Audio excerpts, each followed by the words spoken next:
Israel, su historia como prueba de la fidelidad de Dios, desde Jesucristo hasta la edad moderna. Eres la historia inolvidable, porque en tu seno se derramó la sangre, preciosa sangre del unigénito Hijo de Dios. La sangre, preciosa sangre del unigénito Hijo de Dios. Hermanos y amigos, les saludo en el nombre del Señor Jesucristo y les doy la bienvenida a esta tercera parte de la historia de Israel, su historia como prueba de la fidelidad de Dios.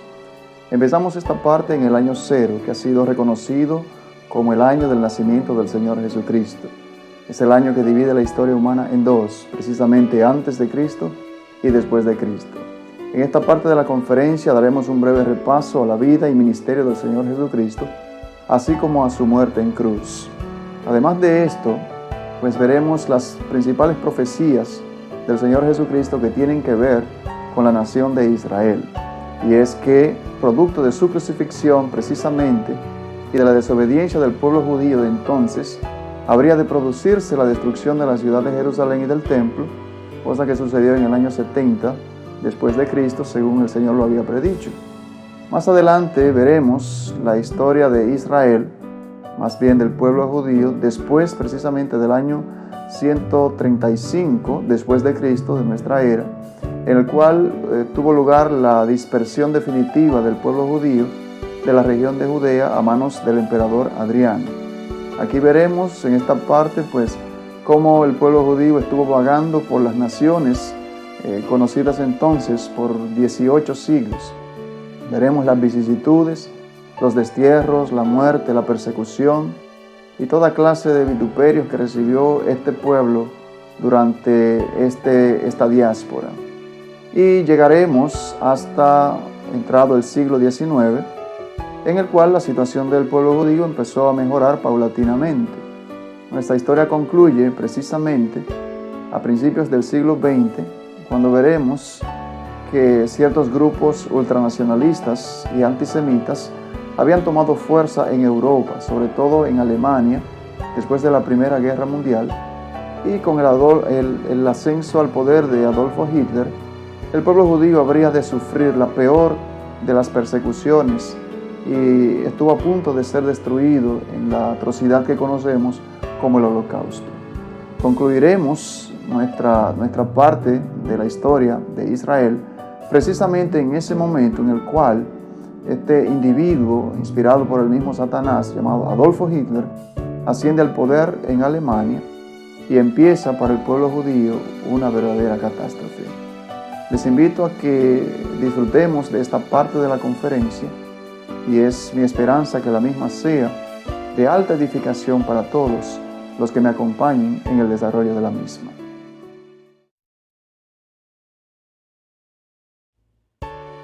Iniciamos la segunda parte de esta conferencia leyendo el texto tema que encontramos en Isaías 46, versículos 9 y 10. Yo soy Dios y no hay otro. Yo soy Dios y no hay nadie semejante a mí. Yo anuncio lo por venir desde el principio y desde la antigüedad lo que aún no ha sido hecho. Digo, mi plan se realizará y haré todo lo que quiero. En el estudio anterior, habíamos visto cómo el ángel Gabriel vino con un mensaje divino, anunciando a María la Virgen que ella había sido escogida para ser madre del Hijo de Dios, que venía a este mundo para hacerse semejante a los hombres y así cumplir el propósito redentor de Dios. Veamos los detalles de lo que sucedió unos 9 meses después de este magno anuncio.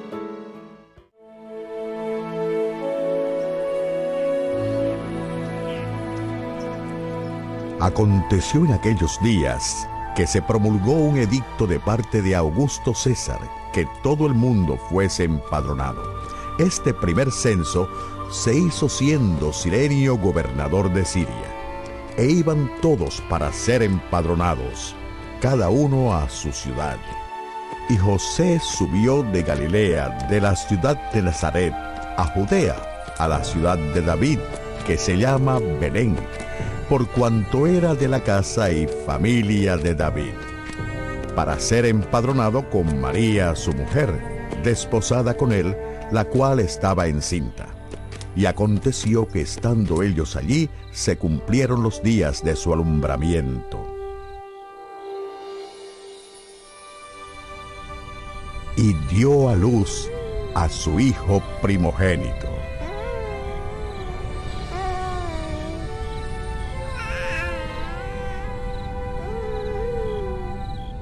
Y lo envolvió en pañales, y lo acostó en un pesebre, porque no había lugar para ellos en el mesón.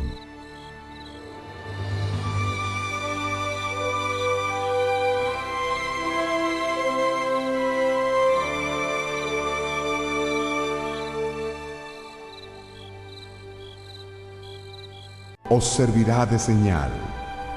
Hallaréis al niño envuelto en pañales y acostado en un pesebre. Y repentinamente apareció con el ángel una multitud de seres celestiales, alabando a Dios, y decían: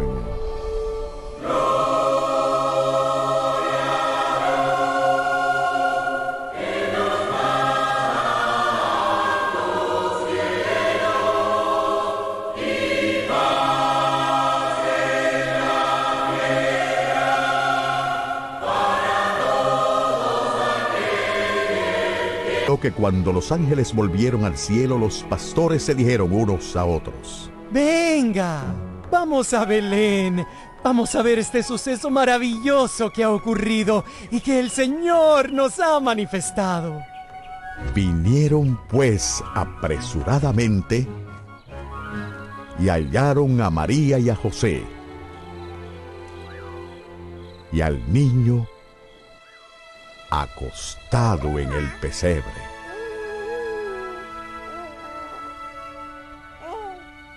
Y al verlo, dieron a conocer lo que se les había dicho acerca del niño.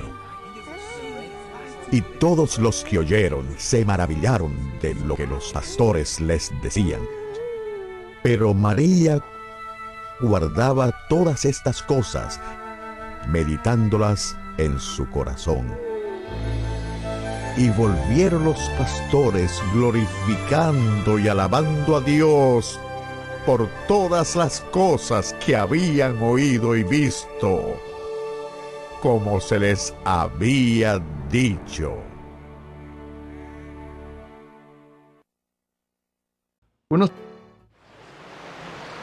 Yo solo los bautizo con agua, pero viene uno mucho más poderoso que yo. Él es tan grande que ni siquiera merezco desatarle las sandalias. Él los bautizará con el Espíritu Santo y con fuego.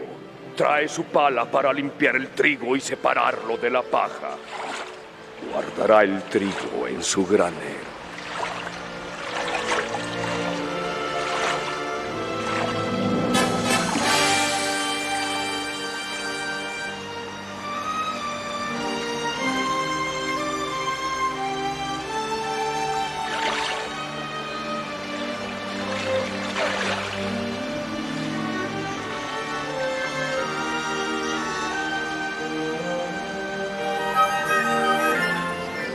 Y el Espíritu Santo bajó sobre Jesús en forma visible como una paloma.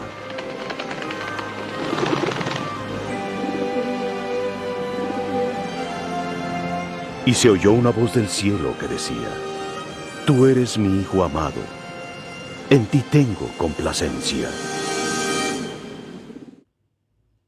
Así que a partir de ese momento Jesús empieza su ministerio de unos 3 años en Judea. El Salvador comenzó en Galilea un periodo de enseñanza intensiva y actividad mesiánica que le cosecharon fama enseguida. Anunció que el momento señalado había llegado y que el reino de Dios estaba cerca. Sin embargo, su mensaje de arrepentimiento no les parecía buenas nuevas a todos. En la sinagoga de Nazaret, sus vecinos le rechazaron definitivamente y le obligaron a trasladarse a Capernaum. En esta ciudad y otras partes de Galilea trabajó durante más de 1 año, revelando su poder sobre la naturaleza. sobre los espíritus malignos, sobre el cuerpo y las enfermedades, y aún sobre la muerte. En el tipo de enseñanzas referidas en el Sermón del Monte, afirmó poseer autoridad suprema en la interpretación del Antiguo Testamento y aún en ejercer el juicio escatológico. Al mismo tiempo, reveló su amor y compasión por los acongojados y oprimidos. Una y otra vez declaró que había venido a buscar y a salvar a los perdidos y ejerció la prerrogativa divina de perdonar pecados. Del grupo numeroso de sus seguidores escogió a 12 discípulos, a los que enseñaba con esmero y preparaba para ser sus apóstoles. Mateo capítulo 27 y versículos 45 al 56 nos relata algunos de los detalles de la muerte del Señor, como veremos a continuación.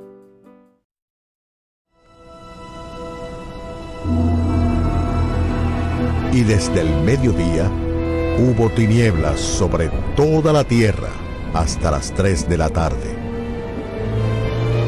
Entonces, cerca de las 3 de la tarde, Jesús clamó a gran voz: ¡Elí! ¡Elí! ¡Lema sabactani! Esto es: Dios mío, ¿por qué me has desamparado?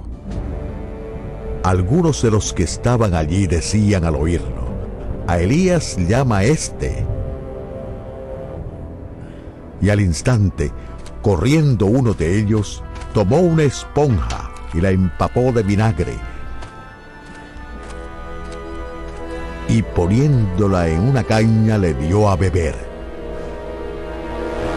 Pero los otros decían: déjalo tranquilo, veamos si viene Elías a salvarle.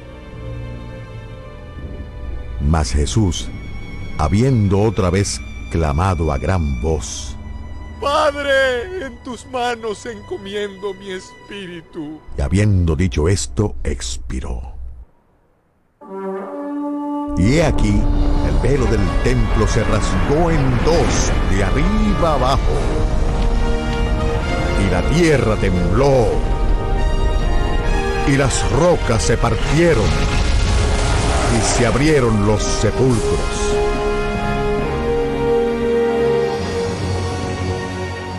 Y los cuerpos de muchos hombres y mujeres piadosos que habían muerto se levantaron después de la resurrección de Jesús. Y saliendo de los sepulcros, vinieron a la ciudad de Jerusalén y aparecieron a muchos. El centurión y los que estaban con él guardando a Jesús, visto el terremoto y las cosas que habían sido hechas, temieron en gran manera y dijeron: verdaderamente este hombre era el Hijo de Dios.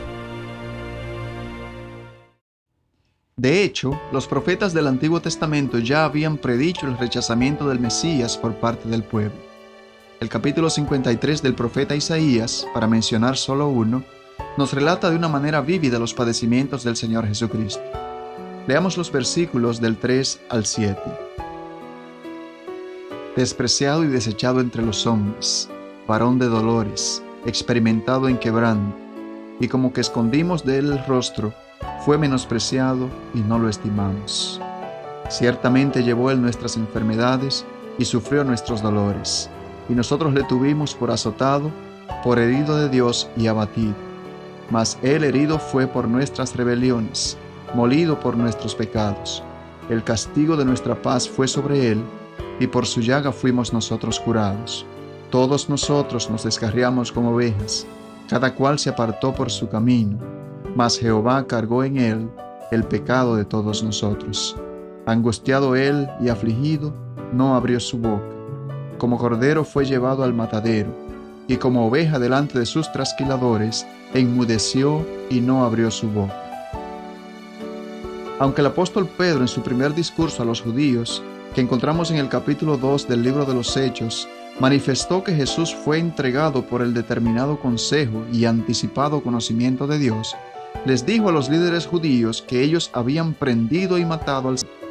La parábola de los labradores malvados, que encontramos en Mateo capítulo 21, versículos 33 al 43, es muy reveladora al respecto. Leamos. Oíd otra parábola. Hubo un hombre, padre de familia, el cual plantó una viña, la cercó de vallado y cavó en ella un lagar. Edificó una torre y la arrendó a unos labradores y se fue lejos.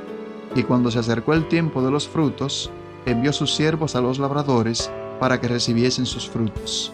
Mas los labradores, tomando a los siervos, a uno golpearon, a otro mataron y a otro apedrearon. Envió de nuevo otros siervos, más que los primeros, e hicieron con ellos de la misma manera. Finalmente les envió su hijo diciendo: tendrán respeto a mi hijo. Mas los labradores, cuando vieron al hijo, dijeron entre sí: este es el heredero, venid, matémosle y apoderémonos de su heredad. Y tomándole le echaron fuera de la viña y le mataron. Cuando venga, pues, el señor de la viña, ¿qué hará a aquellos labradores? Le dijeron: a los malos destruirá sin misericordia y arrendará su viña a otros labradores que le paguen el fruto a su tiempo. De manera sucinta, la interpretación de la parábola es como sigue. El hombre, padre de familia, representa a Dios. La viña es Israel. Los labradores son los gobernantes y príncipes de la nación. Los siervos representan a los profetas y el Hijo representa a Jesucristo, al cual los labradores mataron fuera de la ciudad de Jerusalén. Consecuencia, juicio divino vendría contra la nación. Dice Mateo capítulo 23, versículos 35 al 38, para que venga sobre vosotros toda la sangre justa que se ha derramado sobre la tierra, desde la sangre de Abel el justo hasta la sangre de Zacarías, hijo de Berequías, a quien matasteis entre el templo y el altar. De cierto os digo que todo esto vendrá sobre esta generación. He aquí, vuestra casa os es dejada desierta. Si consideramos una generación como un período de aproximadamente 40 años, y puesto que estas palabras fueron pronunciadas en el año 33 de nuestra era, lo que Cristo está diciendo es que antes del año 73 vendría juicio contra la nación y que el templo sería destruido. La historia se encargó de demostrar cuán certeras fueron las palabras proféticas del Señor, como veremos posteriormente. En Mateo capítulo 24, versículos 1 y 2, dice el evangelista: cuando Jesús salió del templo y se iba, se acercaron sus discípulos para mostrarle los edificios del templo. Respondiendo él, les dijo: ¿veis todo esto? De cierto os digo que no quedará aquí piedra sobre piedra que no sea derribada. ¿De qué se maravillaban los discípulos al punto de querer impresionar al Señor mostrándole los edificios del templo? Para entenderlo mejor, debemos saber que esta conversación tuvo lugar en el Monte de los Olivos, por lo que tenían una vista panorámica de la ciudad y el templo. Lo que tenemos en pantalla es una foto de la ciudad de Jerusalén como se ve hoy desde el Monte de los Olivos. Ahora, sobrepongamos una imagen de la ciudad como se veía desde el mismo monte en el siglo I y el resultado es impresionante. Los edificios del templo eran bastante imponentes. Ocupaban la mayor parte del espacio físico de la parte alta de la ciudad, por lo que su proporción con relación al espacio total era no menos que espectacular. Se construyó en un periodo de 40 años y aún así todavía no estaba completamente terminado. Así es como se veía el templo desde el Monte de los Olivos. Les invito ahora a que veamos un video que muestra más detalladamente cómo era el templo en los tiempos del Señor. Yo sé que por mis propias fuerzas yo no puedo entrar. No importa qué bueno sea yo no puedo ganarme ese lugar. Sé que solo en ti y por tu sangre derramada en esa cruz, yo tengo entrada al santo lugar. Adorarte, en verdad yo quiero entrar. Adorar al santo lugar. y así estar perdido horas y horas adorándote. Yo quiero entrar a adorar al santo lugar. Ayúdame, Señor, tú sabes que yo te amo.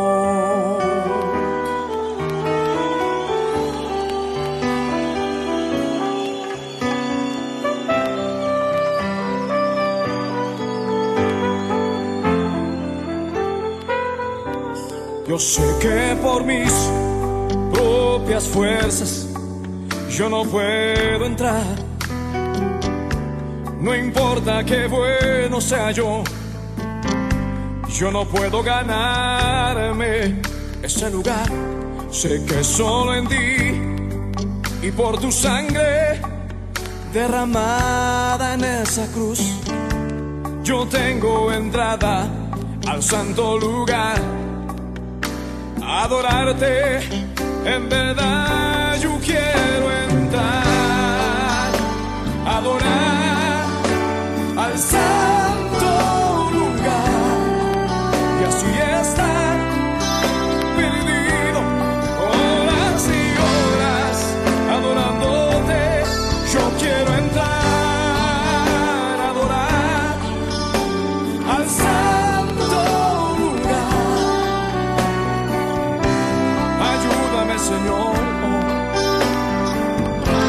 tú sabes que yo quiero entrar, adorar al santo lugar y así estar perdido horas y horas adorándote. Yo quiero entrar, adorar al santo lugar.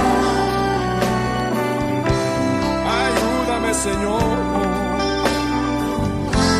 tú sabes que yo tengo entrada al santo lugar. Adorarte, en verdad yo quiero entrar. Adorar al santo lugar y así estar perdido horas y horas adorándote. Yo quiero entrar, adorar al santo lugar. Ayúdame, Señor, tú sabes que yo quiero entrar, adorar al santo lugar y así estar perdido horas y horas adorándote. Yo quiero entrar, adorar al santo lugar. Ayúdame, Señor, tú sabes que yo... Ahora entendemos por qué las palabras de Cristo de que no quedaría piedra sobre piedra que no sería derribada, cayeron como un balde de agua fría sobre los discípulos. La idea de que el magnífico templo, orgullo nacional, fuese destruido algún día simplemente no cabía en la mente de ningún judío de ese tiempo. Como dijimos anteriormente, la historia se encargó de corroborar la certeza de las palabras proféticas del Señor Jesucristo. En Lucas 21, 20 al 24, encontramos otra señal del Señor en relación con las consecuencias que habrían de afrontar los judíos. Pero cuando viereis a Jerusalén rodeada de ejércitos, sabed entonces que su destrucción ha llegado. Y caerán a filo de espada, y serán llevados cautivos a todas las naciones. Y Jerusalén será hollada por los gentiles, hasta que los tiempos de los gentiles se cumplan.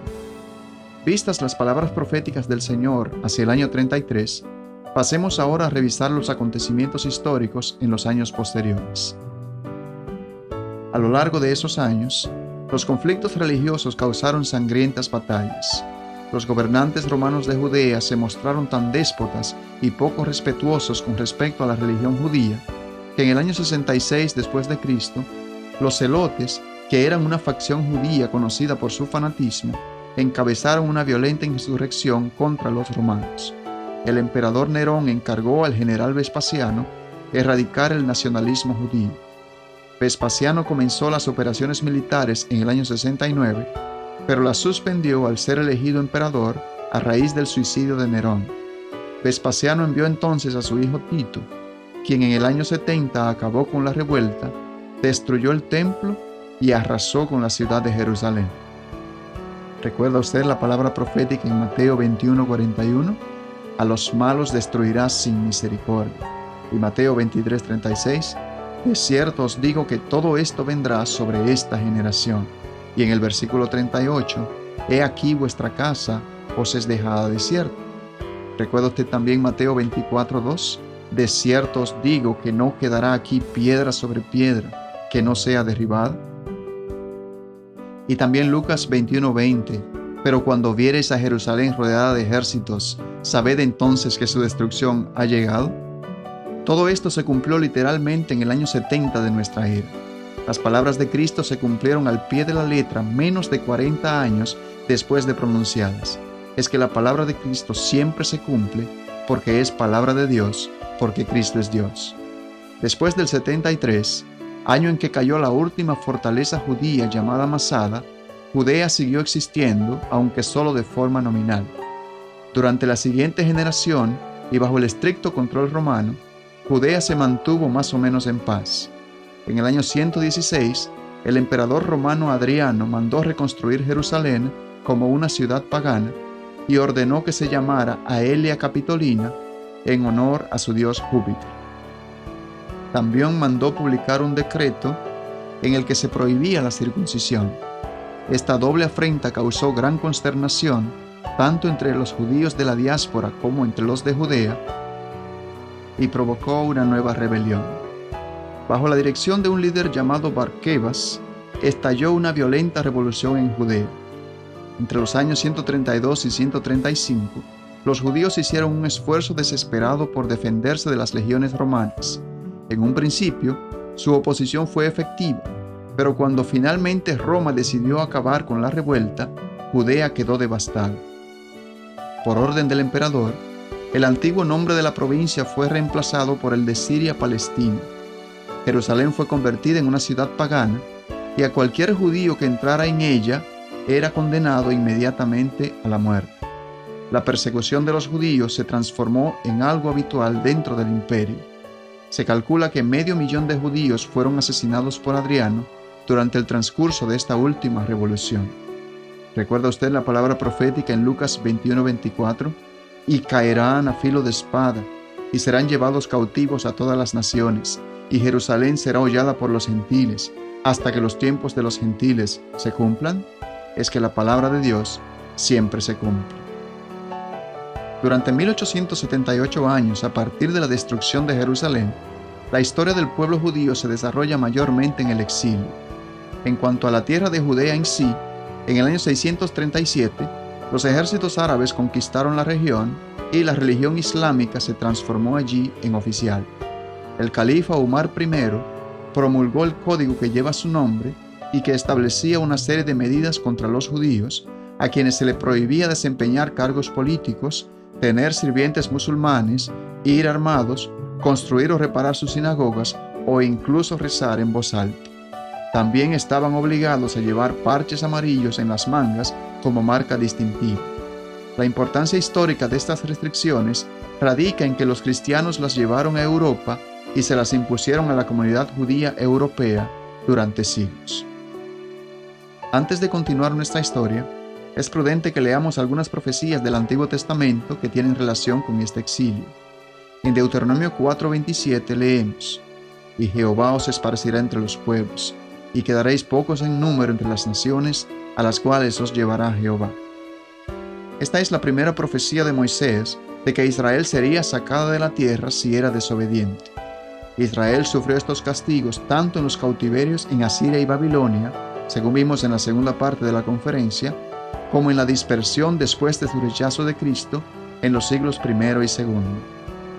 En Deuteronomio 28, 64 al 68 leemos: Y Jehová te esparcirá por todos los pueblos, desde un extremo de la tierra hasta el otro extremo. Y allí servirás a dioses ajenos que no conociste tú ni tus padres, al leño y a la piedra. Y ni aun entre estas naciones descansarás, ni la planta de tu pie tendrá reposo, pues allí te dará Jehová corazón temeroso, y desfallecimiento de ojos, y tristeza de alma. Y tendrás tu vida como algo que pende delante de ti, y estarás temeroso de noche y de día, y no tendrás seguridad de tu vida. Por la mañana dirás: ¿quién diera que fuese la tarde? Y a la tarde dirás: ¿quién diera que fuese la mañana? Por el miedo de tu corazón con que estarás amedrentado, y por lo que verán tus ojos. Y Jehová te hará volver a Egipto en naves, por el camino del cual te ha dicho: nunca más volverás. Y allí seréis vendidos a vuestros enemigos, por esclavos y por esclavas, y no habrá quien os compre. Esta es una impresionante profecía de la dispersión del pueblo judío por todos los pueblos después de la destrucción de Jerusalén por los romanos en el año 70 después de Cristo. En esa ocasión, es notable destacar que muchos fueron reducidos a la esclavitud y transportados a Egipto en barcos.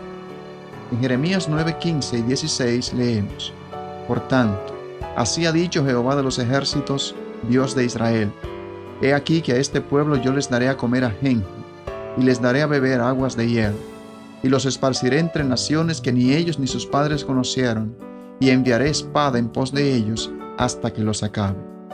Note usted que el profeta usa el término ajenjo para describir una comida amarga. El ajenjo es un arbusto bajo con hojas y frutos muy amargos. Aquí se usa de forma figurada para señalar amargura y tristeza. Ahora quisiera pedirles que observen con atención este mapa de la Europa medieval. El mapa refleja un periodo de 500 años, desde el año 1000 hasta el año 1500 después de Cristo. Es una muestra de las vicisitudes padecidas por los judíos durante los siglos de destierro en Europa. El comienzo de la flecha indica el lugar donde vivían los judíos en un momento dado, y su final indica hacia dónde fueron expulsados. Así tenemos, por ejemplo, que en el año 1016, los judíos que vivían en lo que hoy es Ucrania fueron expulsados hacia Polonia y hacia Egipto. En el 1290, los que vivían en Inglaterra fueron desterrados a Francia. En el 1306, fueron expulsados desde Francia a España. En el 1348, salieron desde Alemania hacia Polonia. En el 1421, fueron expulsados del sur de Alemania hasta Polonia. Durante el siglo XV, España fue el país que más expulsó judíos de manera sistemática. Así tenemos que en el año 1492, las comunidades judías en España fueron expulsadas a Marruecos y Argelia, a Italia. Un grupo numeroso salió con destino a Palestina, pero en el camino fue disgregado a varios países, unos a Libia, 3 grupos a la región de los Balcanes, otros 3 grupos se asentaron en Grecia, Turquía y Bulgaria. En el año 1495 fueron expulsados de Lituania a Polonia, y en el 1497 salieron de Portugal a Holanda y hacia América. Durante la Edad Media, las persecuciones de judíos en los países cristianos fueron sistemáticas, muchas de ellas desencadenadas por el pueblo, espoleados por algunos predicadores religiosos con la benevolencia de los dirigentes políticos. Durante las cruzadas, en medio del fervor religioso de la época, miles de judíos fueron asesinados. Jerusalén fue capturada por los cruzados el 15 de julio de 1099.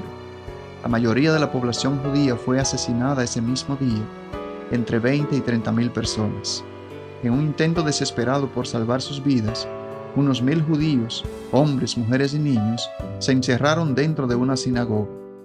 Los cruzados prontamente prendieron fuego al edificio y, a pesar de los gritos de angustia de las mujeres y los niños mientras eran quemados vivos, los cruzados marcharon alrededor de la sinagoga mientras cantaban triunfalmente el himno Cristo te adoramos. Los judíos que no fueron asesinados o quemados vivos fueron vendidos como esclavos en Italia. Con sobrada razón, la Edad Media se conoce como la Edad del Oscurantismo, la etapa más negra en la historia de la Iglesia. En 1215, el Concilio de Letrán, convocado por el Papa Inocencio III, proclamó una política oficial de restricciones y ordenó que todos los judíos usaran insignias distintivas. Los judíos fueron objeto de desprecio en toda Europa. En algunas ciudades fueron obligados a vivir en áreas especiales llamadas juderías y privados de libertad de movimiento. Durante los siglos XIII y XIV, muchos monarcas europeos llenaron sus arcas después de confiscar las propiedades de los judíos y de echar de ellas a sus dueños. En 1290, el rey Eduardo I de Inglaterra redujo a la miseria y expulsó de la isla a los judíos ingleses. El rey Carlos VI de Francia siguió su ejemplo en el 1394. Durante el periodo de expansión de la peste negra en el siglo XIV, las masacres de judíos se hicieron comunes por toda Europa, al culpárseles de haber causado la plaga mediante el envenenamiento de los pozos de agua. En la península ibérica los judíos sufrieron persecuciones periódicas, que en ocasiones dieron lugar a conversiones masivas. En muchos casos estas conversiones eran meramente externas.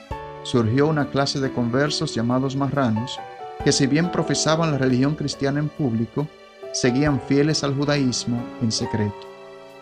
La Inquisición española, creada en 1478, persiguió a estos conversos. Esta institución fue creada por la Iglesia Católica Romana con la intención primaria de despojar de sus propiedades a los judíos y conversos más acaudalados para beneficio de la corona y la Iglesia. Aún los judíos muertos eran desenterrados y sometidos a juicio para que sus propiedades pudieran ser confiscadas de sus herederos legítimos. Era obligación de todo fiel católico identificar y traer ante el tribunal eclesiástico a todo judío o marrano. Este tribunal no era más que una cámara de tortura. Usaban todo tipo de instrumentos de tortura para obligar a los acusados a confesar su pecado de convertirse al judaísmo o por el hecho simple de ser judío en sí. Las torturas de la Inquisición continuaron hasta bien entrado el siglo XVIII. Durante ese tiempo, más de 300.000 personas fueron quemadas en la hoguera. Y en 1492, todos los judíos que no aceptaron el bautismo fueron expulsados de España. También fueron expulsados de Portugal en 1497, según vimos anteriormente. Hacia finales del siglo XVI, en Europa occidental solo quedaban pequeños restos de las antiguas comunidades judías. Con la llegada de la Reforma protestante, el progreso de las libertades políticas y sociales contribuyó a restablecer la tolerancia hacia los judíos en Occidente. Este nuevo período llegó primero a Inglaterra, donde desde 1650 Oliver Cromwell alentó la migración judía. También se animó a los judíos para que se establecieran en las colonias inglesas de América. En Francia, en 1791, la Asamblea Nacional concedió a los judíos el derecho a voto y a la ciudadanía como parte de los conceptos democráticos de la Revolución Francesa. Durante sus campañas, Napoleón I Bonaparte, a medida que iba avanzando por Europa, fue otorgando la igualdad de derechos a las comunidades judías. La opresión contra los judíos renació después de 1815, cuando los estados sometidos al poder de Napoleón se negaron a aceptar su política de tolerancia. Esta reacción duró unas décadas, hasta que ya en 1860 la libertad de que gozaban los judíos se hizo efectiva en toda Europa occidental. Sin embargo, en Europa central y oriental predominó la hostilidad al liberalismo. Polonia y Rusia institucionalizaron la persecución contra los judíos. El acoso de que estos fueron víctimas no fue menor que el que habían tenido que sufrir los judíos de la época medieval, especialmente después de la división de Polonia y de la incorporación de su zona oriental al Imperio Ruso entre 1772 y 1796. La mayor parte de los judíos polacos quedaron en territorio ruso, bajo restricciones muy severas. Les estaba prohibido vivir fuera de las áreas que tenían asignadas y también tenían muy restringido su acceso a la educación y al ejercicio de determinadas profesiones. En general, a lo largo del siglo XIX, la comunidad judía fue mejorando su situación y consiguió en gran medida equiparar sus derechos a los de los demás ciudadanos en la mayoría de los países europeos. Pese a ello, Este pueblo era perseguido en ocasiones por grupos antisemitas y ultranacionalistas. Lo cierto es que algunos de estos sectores consideraban que los judíos eran una raza extranjera que no podía integrarse dentro de la cultura europea. Este sentimiento antijudío llegó al clímax con el ascenso al poder en Alemania de Adolfo Hitler y su régimen nacionalsocialista. Ese es precisamente uno de los aspectos del próximo estudio.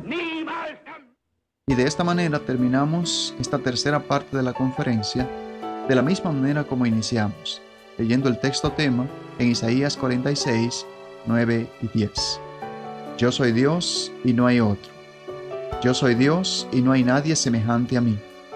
Yo anuncio lo por venir desde el principio y desde la antigüedad lo que aún no ha sido hecho. Digo, mi plan se realizará y haré todo lo que quiero. Amén.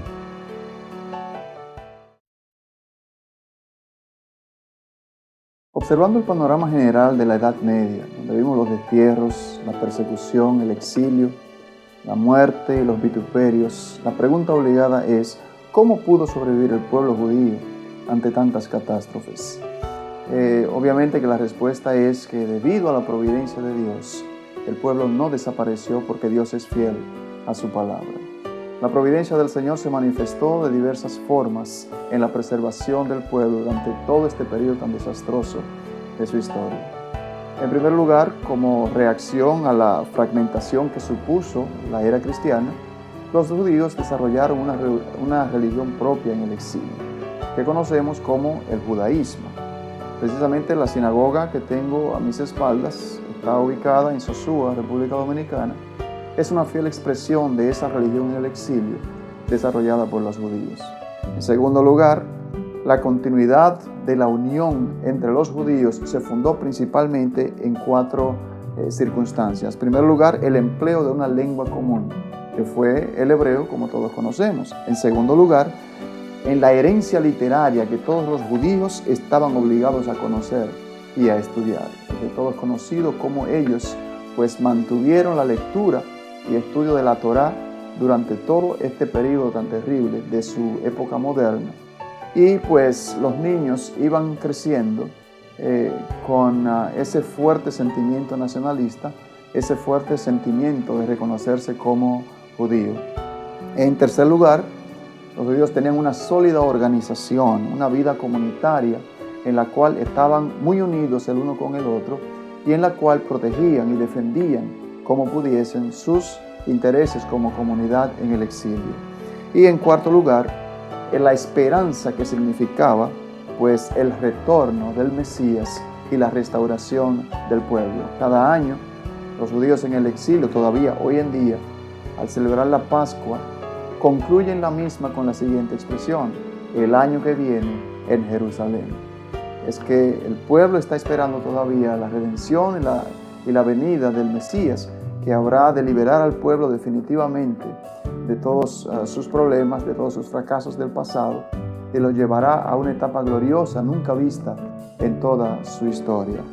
Y finalmente, durante todos estos siglos, los israelitas mantuvieron viva la esperanza de volver a su patria.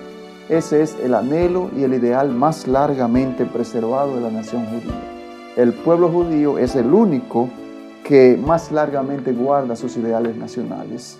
Y la razón de ello es que un día tuvieron como garante, tuvieron como fundador al mismo Dios. Mis hermanos y mis amigos, muchas gracias por compartir esta tercera parte de la conferencia sobre Israel. Les espero para la cuarta parte, que está llena de cosas interesantes. Y les dejo saber desde ahora que entraremos a la parte del holocausto, una parte sumamente triste para el pueblo y para la humanidad en sentido general. Es el mayor genocidio cometido por el hombre en el siglo XX. Pero también veremos una parte gloriosa. Es el cumplimiento del milagro profético más grandioso del siglo XX, el renacimiento de Israel como nación. Además de esto, pasaremos revista a la situación actual de Israel, su economía, su cultura, todo su avance y lo que le espera a Israel de aquí en adelante.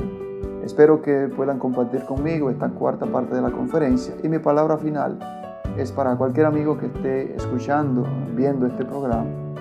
pues que se dé cuenta de que la palabra de Dios siempre se cumple, que vale la pena creer en Cristo. Cristo es Dios y por tanto su palabra se cumple porque es palabra de Dios, y así pueda hacer suya precisamente la palabra que Él está diciendo hoy en día, de que todo aquel que oye precisamente su palabra y cree aquel que le envió, tiene vida eterna y no vendrá a condenación, sino que ha pasado de muerte a vida. Es mi oración, pues, que tú hagas tuya, mi amigo, esta salvación gratuita que el Señor te está ofreciendo en este mismo instante. Que Dios nos continúe bendiciendo y será hasta la próxima conferencia.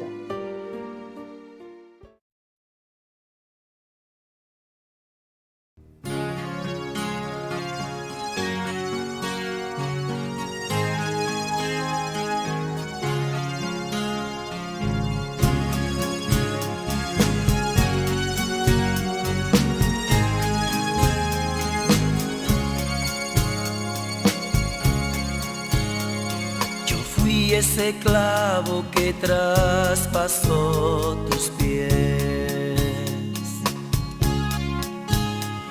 Yo fui el vinagre, la esponja y fui la hiel. Yo fui esa lanza, también el soldado cruel, oh sí. Yo fui Pilato, fui Judas, yo fui Israel. Yo fui esa lanza, también el soldado cruel, oh sí. Yo fui Pilato, fui Judas, yo fui Israel. Yo fui ese Herodes que tu vida buscó. Yo fui ese Pedro que te negó, Señor. Yo fui el martillo pesado, yo fui aquel ladrón. Estuve entre la multitud que te condenó. Yo fui el martillo pesado, yo fui aquel ladrón. Estuve entre la multitud que te condenó.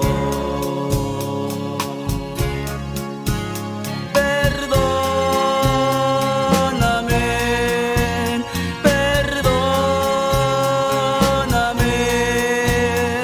contra tu Hijo eterno Dios yo di mi voz. Perdóname, perdóname, perdóname, Señor, mi Dios. Yo tuve la culpa de tus lágrimas, Jesús. Yo fui el motivo por el cual fuiste a la cruz. Yo fui el culpable y la causa de tu dolor, Señor. Yo fui quien abrió las heridas al Hijo de Dios. Yo fui el culpable y la causa de tu dolor, Señor.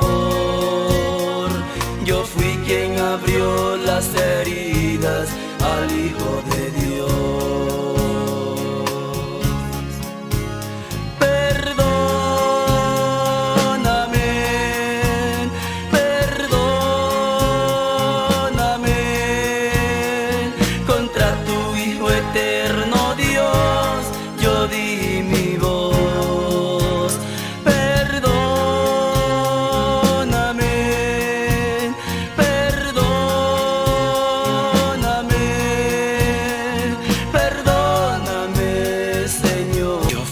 ese huerto yo fui Getsemaní. Yo fui tu calvario porque fuiste allí por mí. Pero hoy me arrepiento de ser todo aquello que fui, Señor. Y contra tu Hijo eterno Dios, yo di mi voz. Perdóname, perdóname, perdóname, Señor, mi Dios.